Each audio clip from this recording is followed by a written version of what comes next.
आइए ये खबर देखिए। भारतीय हथियारों का दुनिया भर में बज रहा है डंका। दुनिया भर में भारतीय हथियारों की मांग बढ़ गई है। कई देशों में आकाश मिसाइल सिस्टम की डिमांड। आर्मेनिया को आकाश की दूसरी खेप देगा भारत। जुलाई में दूसरी खेप की सप्लाई की जाएगी। तो भारतीय शौर्य का यशगान आकाश में है।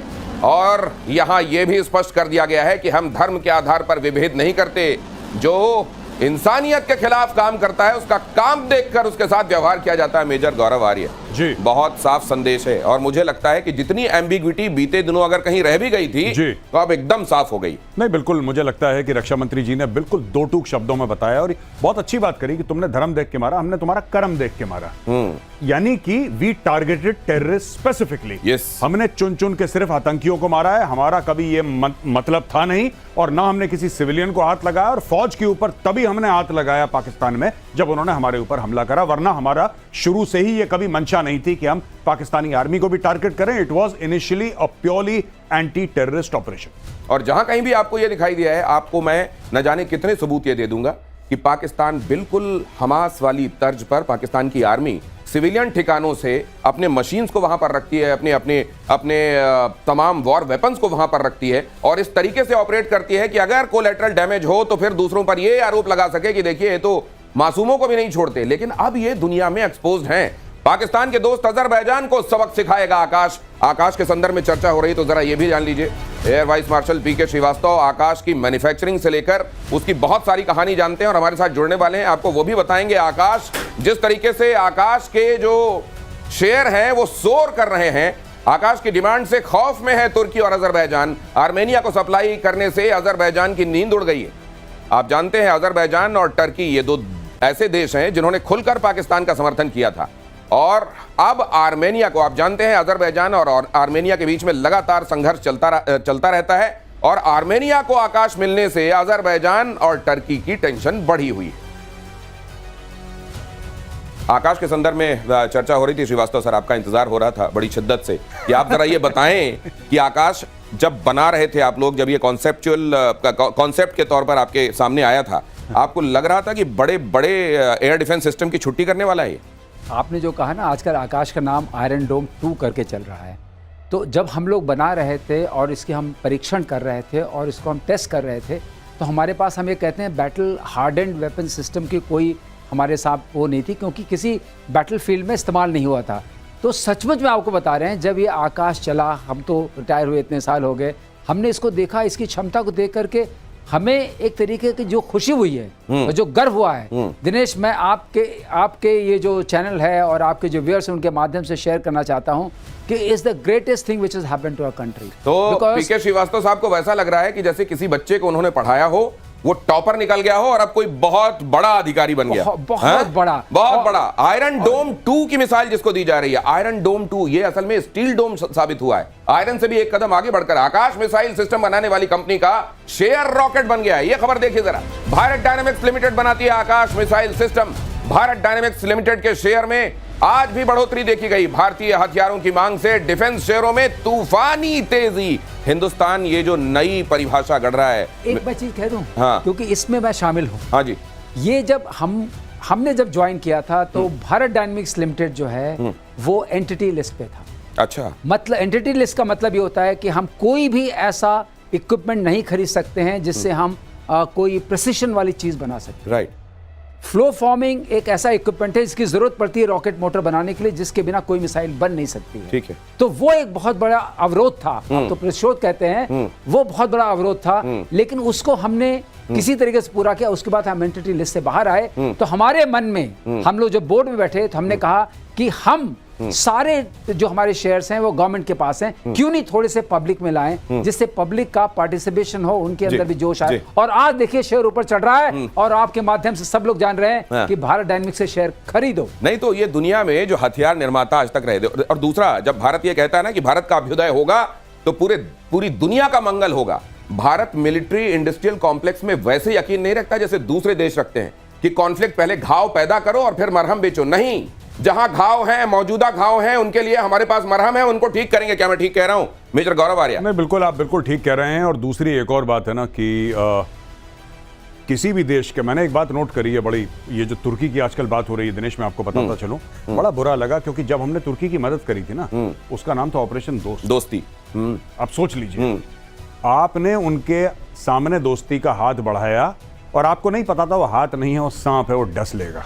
आज की तारीख में वही, यू सी, मैंने वो इमेजेस देखी आज दोबारा जाके। ये ऑपरेशन लॉन्च करा इंडियन आर्मी ने, सबसे पहले भारतीय सेना वहां पे पहुंची, नेवी एयरफोर्स का पूरा, और वहां पे जाके हम लोगों को मलबे से निकाला।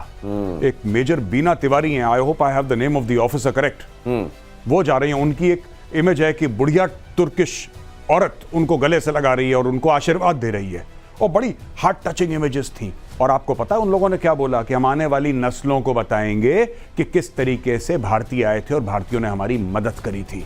ये बताया ये लोगों खुद याद नहीं रख पाए, नस्लों को क्या बताएंगे? नहीं, सुनिए साहब, 2023 को ये बोला कि आने वाली नस्लों को बताएंगे, और 2025 में जो भारतीय शहरों के ऊपर जो ड्रोन मंडरा रहे हैं वो तुर्की के बनाए गए। ये मैं आपको बताना चाह रहा हूं। एक होता है कि आप कृतज्ञ होते हैं, और कृतज्ञता पर्सोनिफाइड कैसी होती है? आपके दुख में, आपके दर्द में, आपके यहां जलजला जब आया, भूकंप में आप सब नीचे दबे हुए थे, उस समय भारत ने हाथ बढ़ाया, दोस्ती का फर्ज निभाया, खुद बढ़कर यह पहल की, और आपने देखिए क्या किया।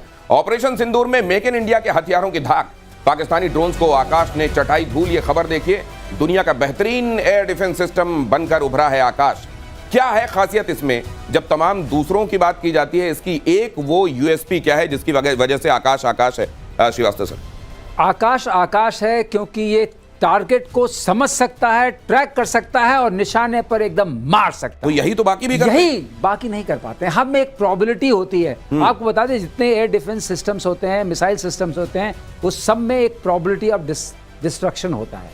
वो प्रोबेबिलिटी आपकी किसी की 86% है, किसी की 88% है, इसकी 96% प्लस है, जो अपने आप में एक अलग बात है। अगर आपने 2 लॉन्च कर दिए तो 99% है सैल्वो मोड में। तो ये है, प्रिसिशन है इसकी खास बात। और दूसरी खास बात है कि और लोगों से कंपेयर करेंगे, इतना प्रिसाइज इक्विपमेंट जो इतना हाईली मोबाइल है और इतना अवेलेबल है, वो आपको सस्ते दामों में भी मिलेगा। तो न सिर्फ प्रिसीजन इतना खतरनाक कि लगभग अमोघ अस्त्र है कि निकला तो हिट करके टारगेट को नष्ट करके आएगा, और यह भी कि दूसरों से बहुत कॉस्ट इफेक्टिव है। तुर्की और अजरबैजान पर हिंदुस्तान के स्ट्राइक, अजरबैजान के दुश्मन नंबर 1 को दिए गए हैं हथियार। भारत के आकाश से अजरबैजान को एक साफ संदेश चला गया है, आर्मेनिया अब पहले से ज्यादा मजबूत है। ये जब यूएसएसआर का विघटन हुआ, असल में पाकिस्तान ने सबसे पहले रिकॉग्नाइज किया इसको, अजरबैजान को, कि हां तुमको देश के तौर पर हम मान्यता देते हैं। जैसे अगर मुर्गा बांग नहीं देता तो सवेरा नहीं होता, लेकिन मुर्गे की उस बांग को ऐसा आज तक निभा रहा है अजरबैजान को भी समझ में नहीं आ रहा है कि वो किसको पाल रहा है। मेजर आर्या, नहीं, बिल्कुल, आपने बिल्कुल ठीक बोला। और ये पाकिस्तान का, देखिए पाकिस्तान क्यों करता है ये सब, मैं आपको बताता हूं।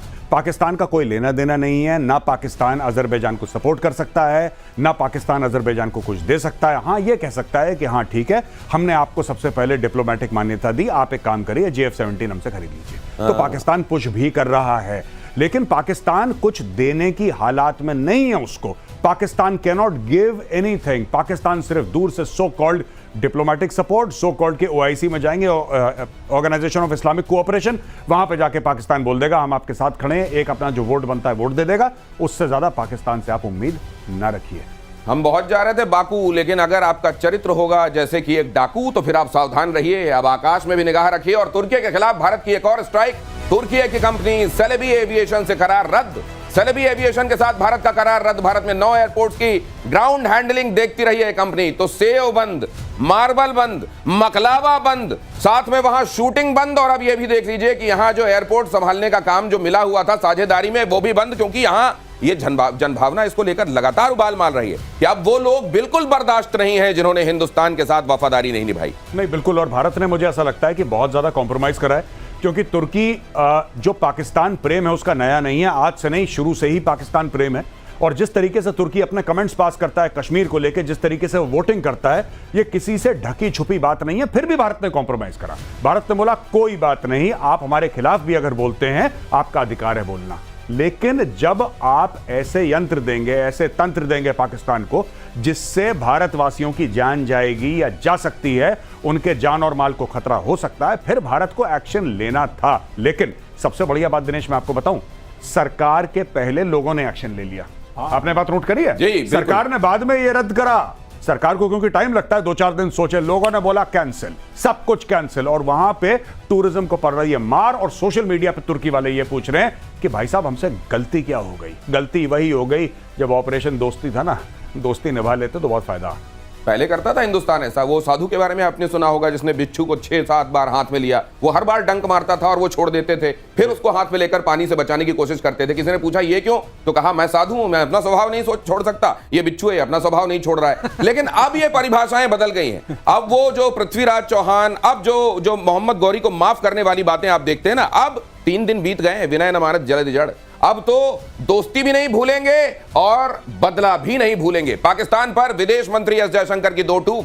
पाकिस्तान के साथ संबंध सिर्फ द्विपक्षीय, पाकिस्तान से सिर्फ आतंकवाद पर बात, पाकिस्तान से सिंधु जल संधि स्थगित रहेगी, अबेंस में रहेगी, सीमा पार से आतंक रोके पाकिस्तान। ये भी एक उनके लिए ऐसा हो गया है, हर दिन का हो गया ये रोना। समझिए, एक तो होता है किसी दिन आपने आके किसी साल भर में 1 आध दिन आके आपने 2-3 चपत मार दी और चले गए। एक हर दिन पता नहीं है कि आज सूखा रहेगा, आज पानी आएगा कि बाढ़ आ जाएगी, ये नहीं मालूम है। और ऐसी स्थिति में जीना पाकिस्तान के लिए बहुत बहुत दुश्वार है। ये कितना मुश्किल है, ये मेजर गौरव आर्य आपको बताएंगे। नहीं, एक और चीज, अब पाकिस्तान में जो असली डिलेमा है पाकिस्तान में, जिसमें वो पड़ गए हैं कि भैया एक दिन ठीक है, सोमवार के दिन पियोगे, बुधवार के दिन दोगे, फिर उसके बाद सैटरडे को पियोगे। ये हो गया है आप दोनों काम नहीं कर सकते पाकिस्तान में साहब। जिस दिन मोदी जी ने रोक दिया उस दिन रोक दिया, जिस दिन छोड़ दिया उस दिन धो लिया, फिर मोदी जी ने रोक दिया फिर छोड़ दिया। तो ये चल रहा है पाकिस्तान में, अब रोक रहे हैं छोड़ रहे हैं पानी। तो जब तक उनको गर्मी लगती है पंखा गायब हो जाता है, और जब तक ठंड लगने वाली होती है कंबल छीन लिया जाता है, और ये जारी रहेगा। भारत पाकिस्तान में सीज फायर वाले बयान से पलटे ट्रंप। एक और देखिए, ट्रंप पता नहीं, मुझे लग रहा है कि ट्रंप को भी इस समय उन्होंने भी एक रिकॉर्ड कायम करने का सोच लिया है। ऐसे बयान दूंगा मैं, और शायद हो सकता है भाई साहब, आज की दुनिया जो है अनप्रिडिक्टेबिलिटी को सलाम करती है। कब कौन क्या कर दे, ऐसे लोग जो होते हैं ना, उनको आप देख लीजिए। नॉर्थ कोरिया समझ में नहीं आता, दुनिया हमेशा सहमी रहती है। ट्रंप कभी समझ में नहीं आते कि जो कहा है उस पर टिकेंगे कि नहीं, उनकी भी ये वैल्यू बन गई है। अपने बयान से पलट गए हैं एक बार फिर से। कतर में अमेरिकी राष्ट्रपति ट्रंप का बयान, मैंने भारत पाक के बीच में मध्यस्थता नहीं कराई, सिर्फ तनाव सुलझाने में मदद की थी। सुन लीजिए।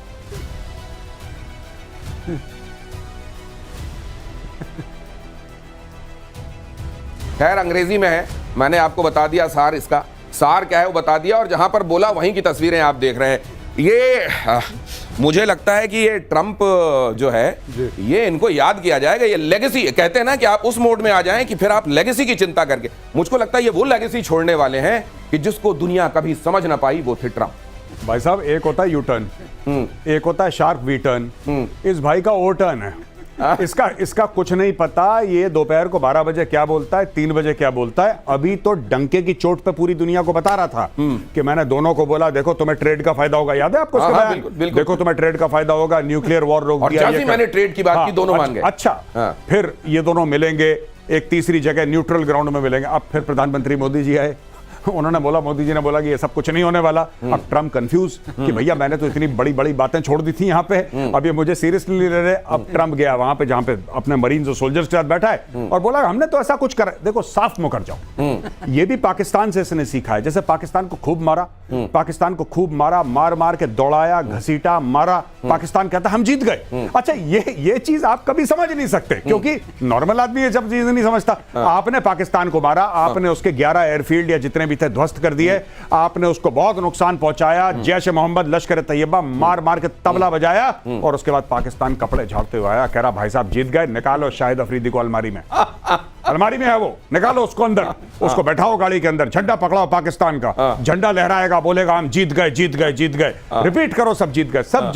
अब ये ट्रंप ने वहीं से सीखा पाकिस्तान से। अब ट्रंप कह रहा मैंने कुछ करवाया है नहीं, ये तो मजाक चल रहा था, क्या जस्ट जोकिंग, कहानी खत्म। ये है, इसी को कहते हैं ट्रंप कार्ड कि भाई साहब ये मुझे लगता है कि ये पाकिस्तान के पास झूठ की जो किताब है उससे 2-3 पन्ने इन्होंने फाड़े और वो लेके आ गए हैं। उनके पास कार्बन कॉपी बची है। अब देखते हैं आइंदा ये कंपटीशन कौन जीतता है।